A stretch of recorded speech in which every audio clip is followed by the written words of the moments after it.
14ই August আমাদের জন্য একটি কান্নার দিন, কষ্টের দিন, দুঃখের দিন। কারণ এই দিন চলে গেলেন সকল আলেমের ওস্তাদ, হাজারো আলেমের ওস্তাদ, আমাদের প্রিয় রাহাবার আল্লামা দেলোয়ার হোসেন সাঈদী। তার 1টি বছর পূর্ণ হয়ে গেল, তিনি আমাদের মাঝ থেকে চলে গেলেন। জালেমের জুলুমে তিনি অনেক বছর কারাগারে ছিলেন।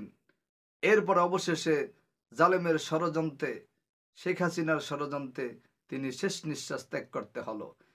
যেই দিন তিনি চলে যাবেন দুনিয়া থেকে হাসিনার ষড়যন্ত্রে, সেই দিনও তিনি এমন একটা হাসি দিলেন, সুবহানাল্লাহ, মানুষের হৃদয়ে আজ ওই হাসিটা গেঁথে রয়েছে, যেন একটা জান্নাতি হাসি।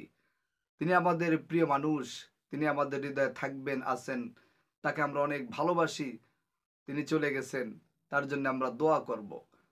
এই 14 তারিখ তার মৃত্যুর 1টি বছর হয়ে পূর্ণ হয়ে গেল। আমরা তার জন্য দোয়া করব। প্রত্যেক মসজিদে, মাদ্রাসায়, বাড়িতে, সব জায়গায় তার জন্য দোয়ার প্রচলন চালু করতে হবে। 14 আগস্ট এটা আমাদের জন্য একটি দুঃখের দিন, কারণ তাকে ভালোবাসে না এমন কোনো মানুষ নাই, তবে আওয়ামী লীগের কিছু মানুষ তাকে ভালোবাসে না, শেখ হাসিনা তাকে ভালোবাসে না। তার ষড়যন্ত্রে, বিভিন্ন ষড়যন্ত্র করে তাকে মেরে ফেলা হলো, এটা আমরা সবাই জানি, মিডিয়া দেখেছেন। আল্লাহ তাআলা এদের বিচার করবে। সুতরাং ফজর থেকে শুরু করে জোহর, আসর, মাগরিব, এশার এই 5 ওয়াক্ত নামাজে প্রত্যেক ইমাম সাহেব, খতিব সাহেব, মুসল্লি সকলে মিলে সূরা ফাতিহা একবার, সূরাতুল ইখলাস একবার, 3বার এবং কোরআনুল কারীমের বিভিন্ন জায়গা থেকে তেলাওয়াত করে তার জন্য দোয়া করব আল্লাহ তাআলাকে, আল্লাহ তাআলা আপনি আমাদের প্রিয় রাহাবারকে ক্ষমা করে দেন এবং আপনি তাকে মাফ করে দেন, তার আহাল পরিবার পরিজন সকলকে ধৈর্য ধারণ করার তৌফিক দান করেন। আমি গিয়েছিলাম, দেখছি যে আহা, মানুষের ঢল তার জানা যায়। আমি পিরোজপুর গিয়েছিলাম, আমি দেখলাম যে মানুষ তাকে কতটা ভালোবাসে। হিন্দু, মুসলিম এমন কোনো মানুষ নাই যে তাকে ভালোবাসে নাই, কিন্তু আওয়ামী লীগ ফেসিবাদী সরকার, শেখ হাসিনা তাকে ভালোবাসতে পারেন নাই। রাজনীতির কারণে, ক্ষমতায় থাকার জন্যে তাকে বিভিন্নভাবে লাঞ্ছিত, অপমানিত, তুচ্ছ তালিচ্ছ করতেন, কষ্ট দিয়েছেন, জেল খাটিয়েছেন, অবশ্যই তার প্রাণটাও কেড়ে নিয়েছেন। তারপরে তিনি ক্ষমতা থাকতে পারেন নাই। আল্লাহ যাকে ইচ্ছা ক্ষমতা দেন, যাকে ইচ্ছা ক্ষমতা দেন না।